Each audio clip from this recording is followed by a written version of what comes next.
9 préceptes stoïciens pour cultiver la sérénité et la résilience. Avez-vous déjà ressenti ce poids constant de la tension intérieure, ce sentiment de ne jamais pouvoir lâcher prise?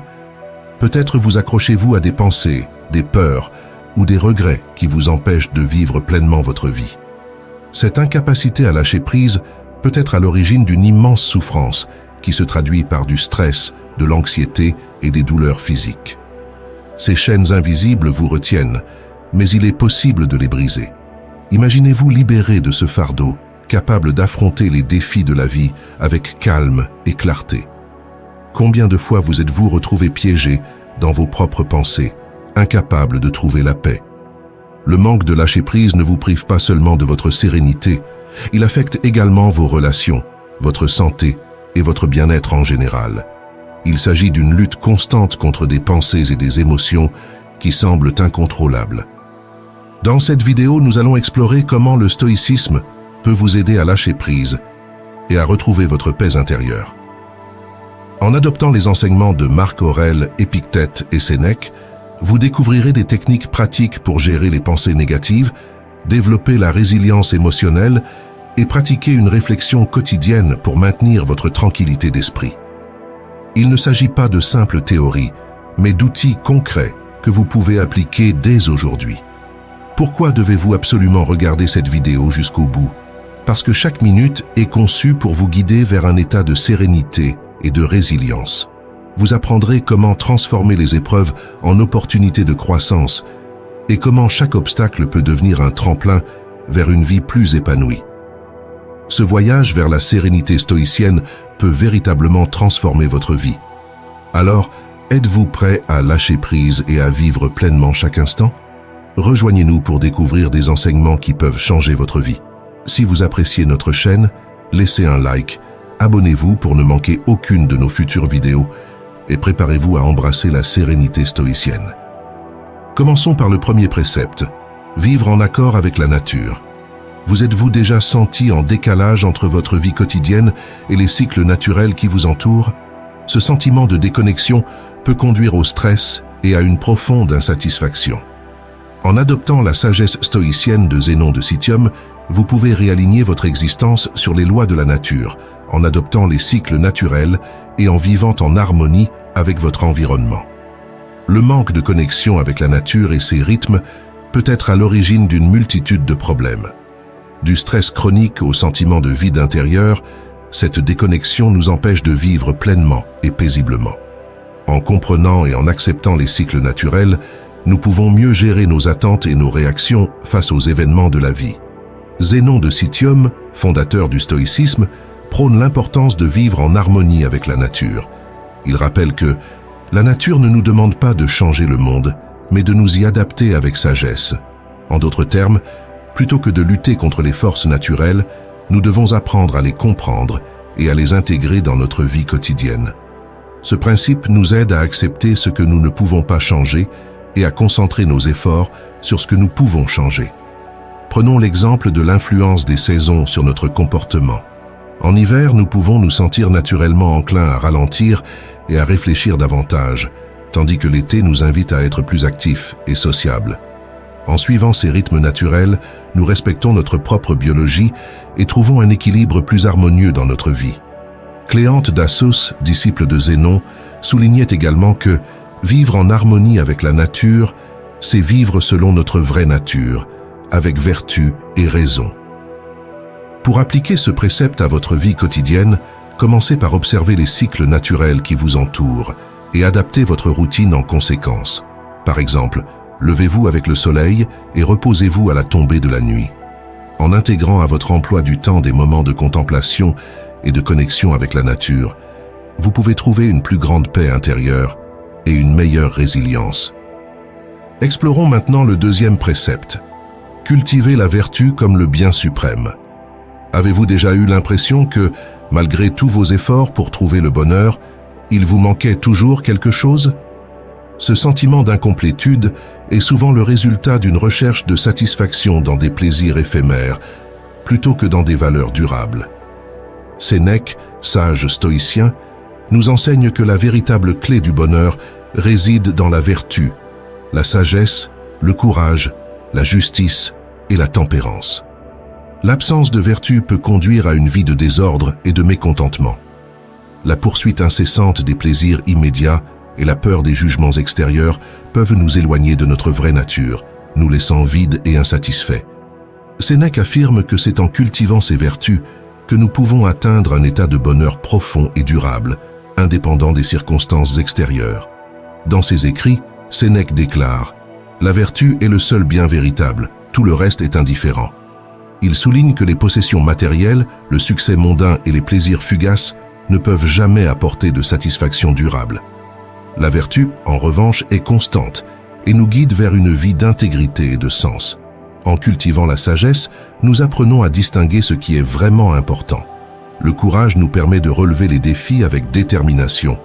La justice nous pousse à agir avec équité et la tempérance nous aide à maîtriser nos désirs. La vie de Marc Aurèle, empereur romain et philosophe stoïcien, est un exemple concret de vertu en action. Malgré son immense pouvoir, Marc Aurèle s'est efforcé de mener une vie simple et vertueuse, en pratiquant la modération et en se consacrant au bien-être de ses sujets.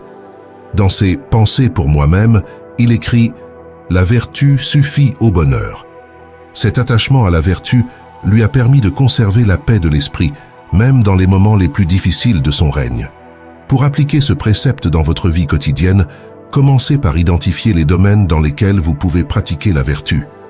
Par exemple, dans les situations de conflit, préférez la justice et l'équité à la vengeance. Dans les moments de tentation, pratiquez la tempérance et la maîtrise de soi. En vous engageant à vivre selon ces principes, vous constaterez une amélioration significative de votre bien-être et de votre satisfaction personnelle. Continuons avec notre exploration des préceptes stoïciens en abordant le troisième. Maîtriser ses désirs.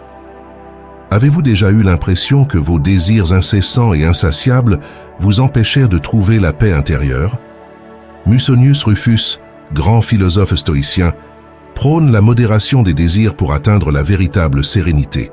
Il affirme que la simplification de nos besoins et l'appréciation de ce que nous avons déjà sont essentielles pour une vie équilibrée et épanouie. Le principal problème auquel nous sommes confrontés est l'illusion que la satisfaction de tous nos désirs nous apportera le bonheur. En réalité, la poursuite constante de nouveaux désirs ne fait qu'alimenter notre insatisfaction et notre anxiété. Musonius Rufus enseigne que la maîtrise de soi et la réduction des désirs superflus peuvent nous libérer de ce cercle vicieux. Musonius Rufus dit « Le bonheur ne réside pas dans la possession de beaucoup de choses, mais dans le fait de ne pas avoir besoin de beaucoup de choses. » Cette citation souligne que la véritable paix intérieure provient de la modération et de l'appréciation des ressources disponibles. En simplifiant nos besoins, nous nous débarrassons des attentes irréalistes et des pressions sociales qui nous poussent à vouloir plus. Pour illustrer ce principe, prenons l'exemple de Marc Aurèle, qui, malgré son statut d'empereur romain, a choisi de vivre modestement et de se contenter de peu. Dans ses Pensées pour moi-même, il exprime souvent l'importance de se concentrer sur l'essentiel et de ne pas se laisser distraire par des désirs superficiels. Cette approche lui a permis de conserver sa clarté d'esprit et sa tranquillité, même en temps de crise. Pour appliquer ce principe à votre vie quotidienne, commencez par évaluer vos besoins et vos désirs. Identifiez ce qui est vraiment essentiel et ce qui ne l'est pas. Pratiquez la gratitude en reconnaissant les choses positives que vous possédez déjà. Réduisez les distractions et les tentations qui alimentent les désirs inutiles. En adoptant cette approche, vous pouvez réduire le stress et améliorer votre bien-être général. Passons maintenant à un principe crucial pour cultiver la sérénité. Développer une volonté inébranlable. Imaginez que vous soyez confronté à un défi majeur, tel qu'une crise personnelle ou professionnelle. Comment réagiriez-vous? Épictète, l'un des plus grands philosophes stoïciens, enseigne que la clé réside dans l'autodiscipline et la résilience. Il a dit « Ce qui compte, ce n'est pas ce qui vous arrive, mais la manière dont vous y réagissez. » Cette citation souligne l'importance de notre réaction aux défis, plutôt que des défis eux-mêmes. Épictète nous rappelle que la véritable force ne réside pas dans l'absence de difficultés, mais dans notre capacité à les surmonter. Lorsqu'il dit « Ce n'est pas ce qui t'arrive qui compte, mais la manière dont tu y réagis », Il nous invite à renforcer notre volonté d'affronter les obstacles avec calme et détermination. Ce précepte nous aide à comprendre que notre pouvoir réside dans notre façon de réagir et non dans les circonstances. Prenons l'exemple d'un athlète qui se prépare à une grande compétition. Chaque séance d'entraînement, chaque moment de douleur et de fatigue renforce sa résistance et sa discipline. De la même manière, nous devons nous entraîner mentalement à affronter les difficultés avec courage. Épictète a souligné que la discipline est comme un muscle qui se renforce par un entraînement régulier. La souffrance que ce précepte cherche à résoudre est l'impuissance face à l'adversité. En développant une volonté inébranlable, nous transformons notre perception des obstacles. Au lieu de les voir comme des menaces, nous les considérons comme des opportunités de croissance. Par exemple, un échec professionnel peut être perçu non pas comme une fin, mais comme une chance de réévaluer et de renforcer ses compétences.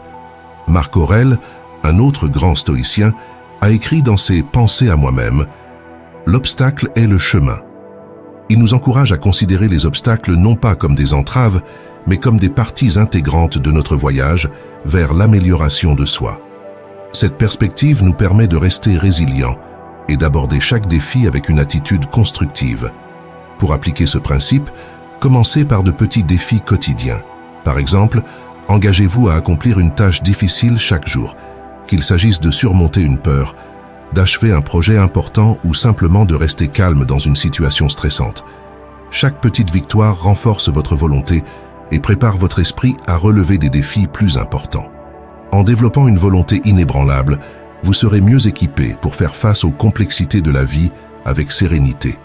Vous apprendrez à considérer chaque défi comme une opportunité d'apprentissage et non comme une source de stress. Poursuivons avec le 5e précepte. Utilisez la raison pour comprendre les émotions. Avez-vous déjà été submergé par vos émotions au point d'en perdre le contrôle? La clé pour surmonter ces moments, selon Chrysippe, réside dans l'utilisation de notre raison. Ce stoïcien enseignait que nos émotions sont le produit de nos jugements et que grâce à la logique, nous pouvons les contrôler. Selon Chrysippe, ce ne sont pas les événements eux-mêmes qui nous perturbent, mais les interprétations que nous en faisons.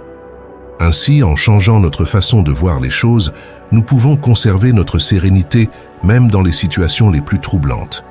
Cela résout un problème crucial, la tendance à laisser nos émotions être dictées par des perceptions souvent erronées des faits. Prenons l'exemple d'une personne qui se sent frustrée au travail parce qu'elle perçoit la critique comme une attaque personnelle. En appliquant les principes de Chrysippe, cette personne pourrait réévaluer sa perception et considérer la critique comme une opportunité de croissance plutôt que comme une menace. Pour illustrer le pouvoir de la raison, prenons la citation de Marc Aurèle. « Vous avez le pouvoir sur votre esprit, pas sur les événements extérieurs. Prenez-en conscience et vous trouverez la force. » Cette citation nous enseigne que notre contrôle réside dans notre capacité à gérer nos pensées et nos réactions, et non dans le contrôle des événements eux-mêmes. En comprenant et en appliquant cette idée, nous pouvons aborder les difficultés avec plus de sérénité et moins d'émotivité. Concrètement, pour utiliser la raison afin de comprendre et de contrôler vos émotions, commencez par identifier les déclencheurs émotionnels dans votre vie. Ensuite, demandez-vous quelles sont les croyances qui sous-tendent ces émotions. Enfin, remettez ces croyances en question à l'aide d'arguments logiques pour voir si elles tiennent vraiment la route. C'est un exercice quotidien qui renforce la résilience émotionnelle et favorise une vie plus harmonieuse. Avançons avec le 6e précepte. Pratiquez le détachement. Combien de fois avez-vous senti votre paix intérieure perturbée par des événements indépendants de votre volonté? Marc Aurèle, dans ses réflexions, nous guide vers une sagesse essentielle, le détachement des influences extérieures pour conserver une sérénité imperturbable. Le problème résolu par ce précepte est la souffrance causée par notre attachement excessif aux résultats et aux circonstances extérieures. En apprenant à nous détacher, nous réduisons notre anxiété et notre frustration face aux changements imprévus et inévitables de la vie. Marc Aurèle a dit « Accepter sans orgueil, lâcher sans attachement ». Cette citation résume l'essence du détachement stoïcien. Accepter chaque moment comme il vient sans s'y accrocher et le laisser filer sans regret lorsqu'il s'échappe. Ce faisant, nous restons centrés et en paix, quel que soit le chaos ambiant. Prenons l'exemple d'une personne qui perd son emploi, un événement indéniablement stressant. En adoptant la perspective stoïcienne du détachement, cette personne peut voir cette perte non pas comme une fin, mais comme une ouverture à de nouvelles opportunités, évitant ainsi le désespoir et restant ouverte à l'avenir. Pour mettre ce précepte en pratique, commencez par observer vos réactions face aux situations quotidiennes. Posez-vous la question: est-ce que je me sens perturbé parce que je suis attaché à un certain résultat? Travaillez ensuite à accepter les événements tels qu'ils se présentent, en vous rappelant que votre tranquillité d'esprit provient de votre capacité à rester détaché. Progressons avec le 7e précepte. Se préparer mentalement aux épreuves. Comment réagiriez-vous si vous saviez que demain vous risquez de rencontrer une grande difficulté? Sénèque, l'un des plus éminents penseurs stoïciens, nous conseille de nous préparer mentalement aux épreuves à venir, non pas pour nous alarmer, mais pour renforcer notre résistance. Ce précepte aborde directement le problème de l'anxiété face à l'incertitude. Sénèque souligne que notre souffrance provient souvent moins des événements eux-mêmes que de notre incapacité à y faire face. En nous préparant mentalement, nous réduisons notre peur de l'inconnu et augmentons notre capacité à réagir positivement. Sénèque a illustré ce principe par cette citation: « Ce n'est pas parce que les choses sont difficiles que nous n'osons pas, c'est parce que nous n'osons pas qu'elles sont difficiles. » Cela signifie que l'anticipation et la préparation mentale peuvent transformer notre approche des défis et les rendre moins intimidants. Prenons l'exemple d'un athlète qui se prépare à une compétition importante. Avant même d'entrer sur le terrain, il visualise chaque action, chaque mouvement, se préparant à tous les scénarios possibles. Ainsi, lorsqu'il entre en jeu, il est prêt non seulement physiquement, mais aussi mentalement. Pour intégrer ce précepte dans votre vie, commencez par visualiser les défis potentiels auxquels vous pourriez être confrontés demain. Ensuite, réfléchissez à des stratégies pour y faire face. Cet exercice n'est pas destiné à vous inquiéter, mais à vous renforcer en transformant la peur en un plan d'action proactif. Approchons-nous de la fin avec le 8e précepte: cultiver la gratitude. Imaginez un moment où, malgré les difficultés, vous avez ressenti un profond sentiment de gratitude. Comment cela a-t-il influencé votre état d'esprit? Marc Aurèle, l'empereur philosophe, nous enseigne que la gratitude n'est pas seulement une réponse aux bénédictions reçues, mais un pouvoir qui transforme notre perception du monde. La gratitude, selon Marc Aurèle, résout le problème de l'insatisfaction chronique, une souffrance moderne, où des désirs et des attentes toujours plus grands peuvent conduire à une déception constante. En cultivant la gratitude, nous apprenons à apprécier ce que nous avons déjà, ce qui renforce notre satisfaction et notre contentement. Marc Aurèle a écrit: « Quand tu te lèves le matin, pense aux précieux privilèges que tu as de vivre, de respirer, de penser, de jouir, d'aimer. » Cette citation nous rappelle qu'il faut chérir chaque aspect de notre existence et trouver de la joie même dans les petites choses, ce qui transforme notre approche de la vie quotidienne. Prenons l'exemple d'un enseignant qui, malgré les défis quotidiens, prend un moment chaque jour pour reconnaître et apprécier les progrès de ses élèves. Cette pratique de la gratitude lui permet de voir au-delà des difficultés immédiates et de valoriser les contributions positives, enrichissant ainsi son expérience professionnelle. Pour intégrer ce précepte dans votre vie, commencez chaque jour par citer 3 choses pour lesquelles vous êtes reconnaissant. Cette simple pratique peut modifier profondément votre perception des événements de la journée et vous permettre de conserver une attitude positive même dans les moments difficiles. Nous voici arrivés à l'ultime précepte, une clé essentielle de notre parcours, la pratique quotidienne de la réflexion.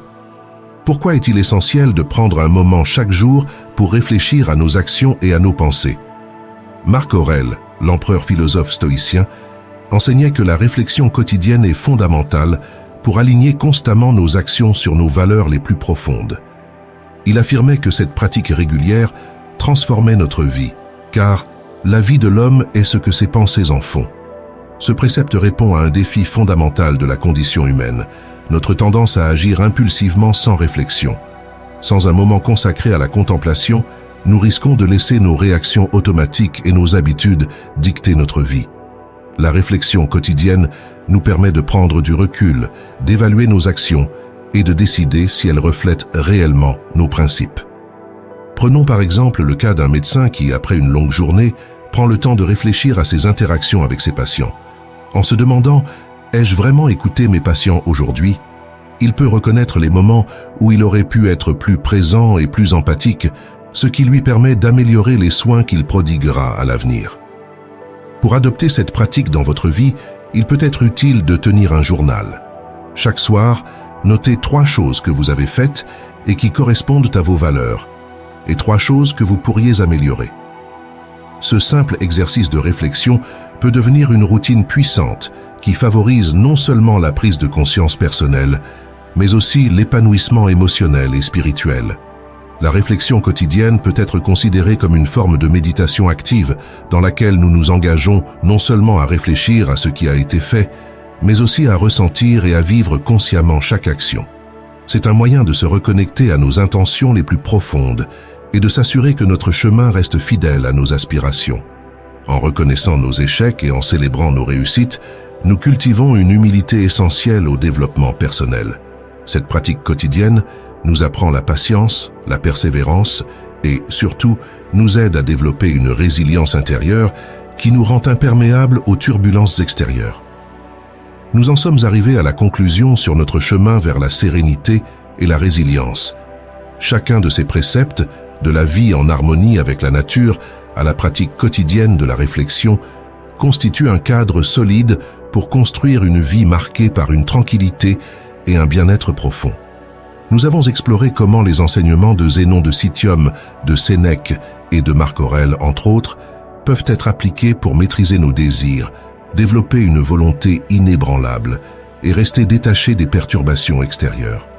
Ces philosophes nous ont montré que la vertu est la clé du vrai bonheur et que la raison doit guider nos émotions. Ce voyage vous a, je l'espère, fourni les outils dont vous avez besoin pour faire face aux défis quotidiens avec calme et résilience, en renforçant votre capacité à apprécier ce que vous avez et à vous préparer mentalement aux épreuves. Le dernier précepte, en particulier, vous offre une méthode pratique pour réexaminer et intégrer ces enseignements chaque jour afin de progresser régulièrement vers la maîtrise de soi et la sérénité. Si vous n'êtes pas encore abonné à notre chaîne, je vous invite à le faire pour ne pas manquer nos futures leçons sur le stoïcisme et d'autres philosophies enrichissantes pour la vie. Si cette vidéo vous a inspiré ou aidé, n'oubliez pas de laisser un like et de partager votre expérience dans les commentaires. Dans notre prochaine vidéo, nous continuerons à explorer les concepts clés qui peuvent transformer votre approche de la vie et de ses nombreux défis. Restez avec nous pour approfondir votre compréhension et votre pratique du stoïcisme. Rappelez-vous, chaque petit pas dans la réflexion et l'application de ces principes stoïciens est un grand pas vers une vie plus paisible et plus intentionnelle.